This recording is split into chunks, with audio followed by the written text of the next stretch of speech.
ሰላም ጤና ይስጥልን ውድ አድማጭ ተመልካቾቻችን እንደምን ሰንብታችኋል? ይህ ከገበያ ሚዲያ ወደ እናንተ የሚደርስላችሁ ልዩ ጥንቅራችን ነው። በዛሬው የልዩ ጥንቅር ዝግጅታችን የኢትዮጵያ ንግድ ባንክ ከሰሞኑ በከፍተኛ የማጭበርበር ወንጀል ከባንኩ አካውንት ለንግድና ለግለሰብ ሂሳቦች ተላልፏል ስለተባለው 7 ቢሊዮን ብርና አሁን ላይ ስላሉ ተያያዥ መረጃዎች የምንላችሁ ነገር ይኖራል። አብራችሁን እንድትቆዩ በመጋበዝ ተወዳጁን የገበያ ሚዲያ ላይክ፣ ሼር እና ሰብስክራይብ በማድረግ ቤተሰብነታችሁን እንድታረጋግጡ እንዲሁም አጋርነታችሁን እንድትገልጹ በመጋበዝ በቀጥታ ወደ ልዩ ጥንቅሩ እንሸጋገራለን።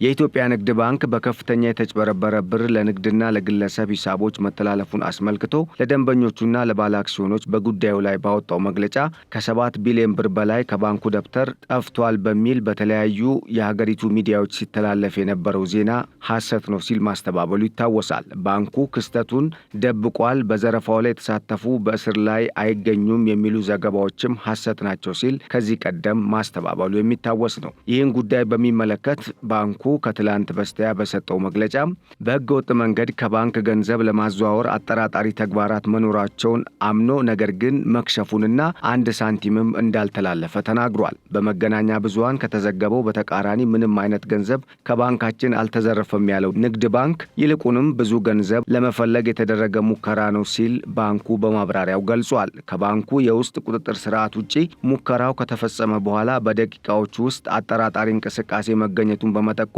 ወዲያው ሊቆም እንደቻለ በመግለጫው ተመላክቷል። ይሁንና ግን መረጃዎች ባንኩ ጉዳዩን የደረሰበት ወንጀሉ ከተፈጸመ በኋላ እንደሆነ ነው።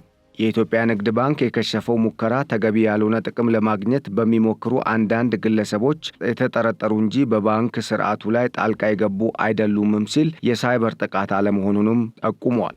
ዘገባዎች እንዳመላከቱት የተጠቀሰውን ገንዘብ ወደ ግለሰብና የንግድ ሂሳቦች በማዘዋወር የንግድ ድርጅቶችና የመንግስት ባለስልጣናት ተሳትፈዋልም ተብሏል። ከዚህም ባለፈ ጉዳዩ ለሚመለከታቸው የህግ አስከባሪ አካላት ሪፖርት መደረጉን ባንኩ ያስታወቀ ሲሆን ተጠርጣሪዎቹ በቁጥጥር ስር ውለው ፖሊስ ምርመራ እያካሄደ ነውም ተብሏል። የምርመራ ውጤቱ ሲጠናቀቅም ለህዝብ ይፋ እንደሚሆን ባንኩ ቃል ገብቷል። ባንኩ እንደ አውሮፓውያን አቆጣጠር በግንቦት 27 ቀን 2025 በሰጠው መግለጫ ገንዘቡ ተዘርፏል፣ ተጠርጣሪዎቹም አልተያዙም፣ ጉዳዩን ባንኩ እየሸፋፈነው ነው ለሚለውም የሚዲያዎች መግለጫና ዘገባ አጭር ምላሽ የሰጠ ሲሆን በምላሹም እውነታው ግን ከፍተኛ መጠን ያለው ገንዘብ ለመስረቅ የተደረገ ሙከራ ነበርም ሲል አጣጥሏል። ባንኩ ጠንካራ የውስጥ ቁጥጥር ስርዓት ሲል በገለጸው ሙከራ በደቂቃዎች ውስጥ መክሸፉንም ነው ያስታወቀው። እንደ ባንኩ ከሆነ ተጠርጣሪዎቹ ህጋዊ ያልሆነ ጥቅም ለማግኘት ሞክረዋል የተባለ ሲሆን ነገር ግን ድርጊቱ ስርዓታችንን በመጣስ የተፈጸመ አይደለም ሲል ነው ባንኩ ያስተባበለው። ንግድ ባንክ አጠራጣሪ የሆኑ የግብይት በቅድሚያ መገኘቱንና ምንም ገንዘብ ሊወጣ አለመቻሉንም አክሎ ገልጿል። ባንኩ ገንዘቡን አለመወሰዱን ካረጋገጠ በኋላ ጉዳዩን ለሚመለከተው የህግ አካል አስተላልፎ መስጠቱን አስታውቋል። ተጠርጣሪዎቹ በአሁኑ ጊዜ በፖሊስ ቁጥጥር ስር ናቸው የተባለ ሲሆን ጠንካራ ምርመራም እየተካሄደባቸው እንደሆነ ነው ባንኩ ባወጣው መግለጫ የገለጸው። ይሁንና ግን ሚዲያዎችና የተለያዩ መረጃዎች እንደሚያመላክቱት በጉዳዩ የተጠረጠሩ ሁሉም ግለሰቦች በቁጥጥር ስር አለመዋላቸውን ነው የሚያመላክቱት። የኢትዮጵያ ንግድ ባንክ እንደ ሌሎች የፋይናንስ ተቋማት በተጭበረበረ ዓላማ የድርጅቱ ኢላማ መሆኑን ገልጾ ነገር ግን የከሸፈው ሙከራ የባንኩን ዘመናዊ ስርዓትና እንዲህ ያሉ ህገወጥ ድርጊቶችን ለመከላከል ያለውን አቅም የሚያጎላና የሚያሳይ ነው ሲል ነው በዚሁ በሰጠው መግለጫ ያመላከተው።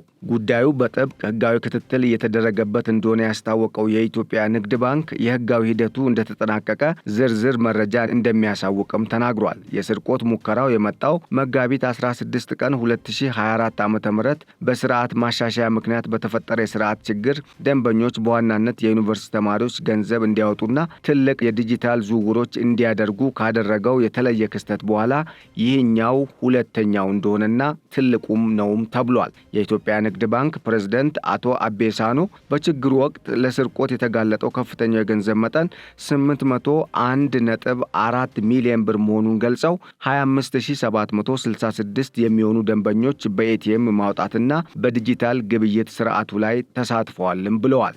በመገናኛ ብዙሃን ከተዘገበው በተቃራኒ ምንም አይነት ገንዘብ ከባንካችን አልተዘረፈም ያለው ንግድ ባንክ ይልቁንም ብዙ ገንዘብ ለመዝረፍ የተደረገ ሙከራ ቢኖርም ባንኩ ወዲያውኑ በቁጥጥር ስር በማዋል ሲስተሙን ዳግም ማስተካከሉን ጠቅሷል። ነገር ግን ይፋ የሆነው የኢትዮጵያ ሚዲያ አገልግሎት ሰበር ዜና ሲል ከዘገበ በኋላ በተገኘ መረጃ ሳይሆን ቀደም ብሎ ባንኩ በራሱ ሲስተም የተበላሹ ነገሮችን ቼክ ወይም በሚያጣራበት አግባብ ማጣራት ጀምሮ በመድረሱ እንደሆነ ነው ያስታወቀው። የኢትዮጵያ ንግድ ባንክ የከሸፈው ሙከራ ተገቢ ያልሆነ ጥቅም ለማግኘት በሚሞክሩ አንዳንድ ግለሰቦች መሆኑን ጠቁሞ ይህ ግን በባንኩ የውስጥ የባንክ ደህንነት ስርዓት ላይ የሚያስከትለው ምንም ችግር የለም ሲል ነው ያመላከተው። ከላይ የተጠቀሰውን የገንዘብ መጠን ወደ ግለሰብና የንግድ ሂሳቦች ለማዘዋወር ከባንክ ከንግዶችና ከመንግስት ባለስልጣናት የተውጣጡ ግለሰቦች መሳተፋቸውን ነው ባንኩ በመግለጫው ያስታወቀው። በስርቆቱ ሙከራ ተሳትፈዋል ከተባሉና ስማቸው ከተጠቀሱ ድርጅቶች መካከልም የንግድ ድርጅቶች፣ ግለሰቦችና በተለይም ባለስልጣናት እንዲሁም የባንኩ ባለሙያዎች እንደሚገኙበት የተጠቆመ ሲሆን በተለይም በስርቆት ሙከራ ተሳትፈዋል ከተባሉ የንግድ ድርጅቶች መካከልም በቡና ኤክስፖርትና በግብርና ንግድ ላይ የተሰማራው ቀርፋንሴ ትሬዲንግ እንደሆነ በሪፖርቱ ተገልጿል። ከዚህም ባለፈ ጉዳዩ ለሚመለከታቸው የሕግ አስከባሪ አካላት ሪፖርት መደረጉን ባንኩ ያስታወቀ ሲሆን ተጠርጣሪዎቹን በቁጥጥር ስር ውለው ፖሊስ ምርመራ እያካሄደባቸው እንደሆነ ተጠቁሟል። የምርመራ ውጤቱ ሲጠናቀቅም ለሕዝቡ ይፋ እንደሚሆን ያስታወቀው ንግድ ባንክ ሆኖም ባንኩ ጠንካራ የቁጥጥር ዘዴ ዘርግቻለሁ ቢልም እንደ ማንኛውም የፋይናንስ ተቋማት ባሉ አካላት ሊጠቃ እንደሚችል የሚያሳይ ስዕል ስለመገኘቱ ነው ከተለያዩ የመረጃ ምንጮች እየወጡ ያሉ መረጃዎች የሚያሳዩት። የሀገሪቱ ትልቁ አበዳሪ የሆነው የኢትዮጵያ ንግድ ባንክ እየተባባሰ የመጣውን የማጭበርበር ወንጀል ለመዋጋት ጠንከር ያለ ፖሊሲ በመተግበሩ በኢትዮጵያ ንግድ ባንክ ውስጥ ያሉ ሰራተኞች የነጋዴዎችን እና የሌሎችን ደንበኞች ሂሳብ፣ ቀሪ ሂሳብ ማየት እንዳይችሉ ስለመደረጉ አስታውቋል። በአዲሱ የአሰራር ስርዓት መሰረትም ከፍተኛ የሰራተኞች ቅርንጫፍ አስተዳዳሪዎችና ሌሎች የባንክ ቅርንጫፍ ማናጀሮች እንዲሁም የበላይ አመራሮች ካልሆኑ በስተቀር ሁሉም ሰራተኛ የግለሰቦችን የባንክ አካውንት ወይም የሂሳብ ደብተር ማየት እንደማይችል ጠቁሟል። የሀገሪቱ ዋና አበዳሪ የሆነው ንግድ ባንክ ከየካቲት 24 ቀን 2025 እንደ አውሮፓውያን አቆጣጠር ጀምሮ የደንበኞቹን የሂሳብ ደብተር የማግኘት እድልን ያጠበበ ሲሆን ይህም ብር ወጪ ላደረገው የማጭበርበርና በሀገሪቱ የፋይናንስ ስርዓት ውስጥ ያሉ ተጋላጭነቶችን ለመከላከል ያለመ ስርዓት ዘርግቷል ነው የተባለው። የችርቻሮ ንግድ ልማት ተጠባባቂ ዳይሬክተር ከሆኑት ቅዱስ ምኒሹ በየካቲት 22 ማስታወሻ ላይ የተገለጸው የፖሊሲ ሽግሽግ የቅርንጫፍ ማናጀሮች በደረጃ 3 እና ከፍተኛ ቅርንጫፍ ኃላፊዎች እንዲሁም የበላይ አመራሮች በተጨማሪም የኋላ ኦፊስ ኦፕሬሽን ስራ አስኪያጆች ደረጃ 1 እና ደረጃ 2 የግለሰቦችን የሂሳብ ደብተር ማየት እንደሚችሉ የተገለጸ ሲሆን ከዚህ ውጪ ያለ የትኛውም የባንኩ ሰራተኛ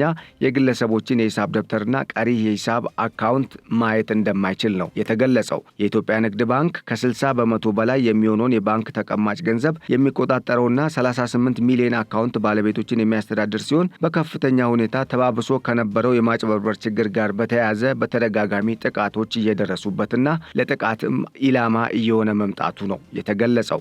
ከሁለት ዓመት በፊት በሰኔ 2023 የተጠናቀቀውን የበጀት ዓመት ተከትሎ የኢትዮጵያ ብሔራዊ ባንክ ባወጣው የፋይናንሻል መረጋጋት ሪፖርት በዘርፉ የተፈጸሙ የማጭበርበር ድርጊቶች በእጥፍ መጨመራቸውንና 1 ቢሊዮን ብር የሚደርስ ገንዘብ በተለያየ መልኩ ሊጭበረበር ስለመቻሉ ነው ብሔራዊ ባንክ ያወጣው የፋይናንሻል መረጋጋት ሪፖርት የሚያስረዳው። ቀጣይ የብሔራዊ ባንክ መረጃ እንደሚያሳየው በ2023 እና 24 ወይም በባለፈው በጀት ዓመት በማጭበርበርና በፎርጀሪንግ የባንክ ወንጀል 1.3 ቢሊዮን ብር የሚሆን የሕዝብ ሀብት ሊጭበረበር መቻሉንና ይህም ካለፈው ዓመት 1 ቢሊዮን ብር ከፍ ማለቱ ነው የተገለጸው።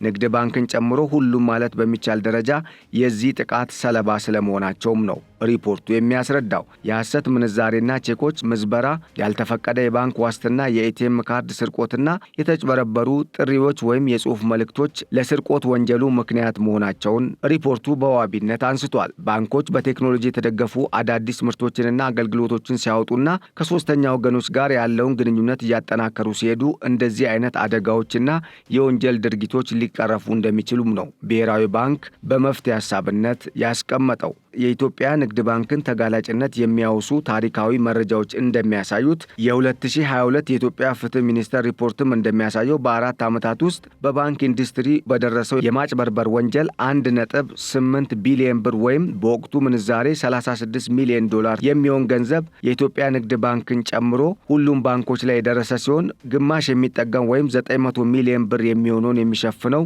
ንግድ ባንክ እንደሆነም ሪፖርቱ አመላክቷል። በ2022 በወጡ ሪፖርቶች መሰረትም 14 በመቶ የሚሆነውን የማጭበርበር ወንጀሎች የሚሸፍኑት የኤሌክትሮኒክስ ክፍያ ማጭበርበሮች ሲሆኑ ይህም በዲጂታል ባንኪንግ ከፍተኛ ጭማሪ ያሳየ ሲሆን ምንም እንኳን ንግድ ባንክ ከብዙዎቹ ባንኮች በተሻለ ሁኔታ የተሻለ የባንክ ደህንነት ስርዓት የታጠቀ ቢሆንም ብዙ ባንኮች ግን እንደ አልትራቫዮሌት የመሳሰሉ መሰረታዊ መከላከያዎች ወይም ቼክ ስካነሮች ስለሌላቸው ለዚህ ችግር ተጠቂ ስለመሆናቸው ነው ሪፖርቱ የሚያስረዳው። የኢትዮጵያ ንግድ ባንክ በራሱ በተሳሳተ እርምጃና በባንክ ስርዓት ችግር ምክንያት በ2022 እና በ2024 ደንበኞቹ 14 ሚሊዮን የአሜሪካን ዶላር ያልተፈቀደ ገንዘብ እንዲያወጡ ምክንያት ስለመሆኑ ነው መረጃዎች የሚያመላክቱት። ውድ አድማጭ ተመልካቾቻችን ለዕለቱ ያዘጋጀንላችሁ የዕለቱ ልዩ ጥንቅራችን የኢትዮጵያ ንግድ ባንክ ከሰሞኑ የደረሰበትን ኪሳራ በሚመለከት የዳሰስንበት ፕሮግራም ይህን ይመስል ነበር። ስላዳመጣችሁን በማመስገን ቸር ተመኘን። ሰላም። የኃይል መቆራረጥና ጨለማ አስቸግሮታል? መፍትሄ ካሉ ግሪን ሰንቴክ አለሎ። የኃይል ማጠራቀሚያችን የመብራት መቆራረጥ እንዳለ ያስረሳውታል፣ ጨለማን ያሰናብታል። ግሪን ሰንቴክ ጥራትና በቂ ዋስትና ያላቸው የሶላር መብራቶችን ኪስን በማይጎዳ ዋጋ በመረጡት አማራጭ ያቀረበሎ። የቤት የቢሮ የግቢ ውስጥና የመንገድ መብራቶችን እኛ ጋር ያገኛሉ። ምን ይሄ ብቻ! ጀነሬተርን የሚተካ በፀሐይ ኃይልና በኤሌክትሪክ ቻርጅ የሚደረግ ወይንም በሁለቱ መስራት የሚችል ድምፅ አልባና አየር ብክለት የሌለው ሶላር ጀነሬተር በፈለጉት ዋትንካችሁ ብለዋል። ምርቶቻችን የ5 ዓመት ዋስትና ያላቸው ሲሆን በሚፈልጉት የፍጆታ መጠን ለመኖሪያ ቤቶች፣ ለሆቴሎች፣ ለባንኮች፣ ለአስጎብኚ ድርጅቶች፣ ለሆስፒታሎች፣ ለቢሮ፣ ለኢንተርኔት ካፌ፣ ለህትመት ቤቶች፣ ለቴሌኮም ሴክተር፣ ለኤሌክትሪክ መኪና አስመጪዎች፣ ለሲኒማ ቤቶችና ለሌሎችም። አድራሻ 22 ማዞሪያ ከጎላጎል ህንፃ ወደ ቦሌ በሚወስደው መንገድ 500 ሜትር ዝቅ ሲሉ ኳሊቲ ህንፃ አንደኛ ፎቅ ቢሮ ቁጥር 103 ላይ ያገኙናል። ስልክ 0989414219 0989414209 ወይንም 913844852 ላይ ይደውሉልን። ግሪን ሰንቴክ ለዘላቂ መፍትሄ እንሰራለን።